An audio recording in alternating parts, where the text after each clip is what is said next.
Hello everyone, this is Rahul. Welcome to another blog video. আজকে আমি রান্না করব ফ্রাইড রাইস। তার জন্য প্রথমেই আমি কাঁচামরিচ, পেঁয়াজ, ধনেপাতা সব কিছু পরিষ্কার পানি দিয়ে ধুয়ে কুচি কুচি করে কেটে নেই।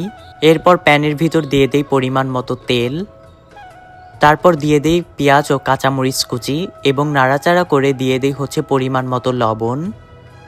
আপনারা সকলেই আমার পেস্টটি ফলো করবেন। এরপর দিয়ে দেই ধনেপাতা কুচি এবং গাজর কুচি।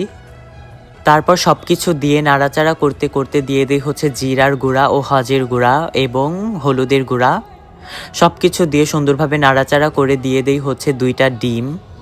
আমার যখন বাসার তরকারি ভালো না লাগে তখন আমি এরকমভাবে ফ্রাইড রাইস রান্না করে খাই। আপনারাও রান্না করে খেতে পারেন আমি যেরকমভাবে রান্না করছি।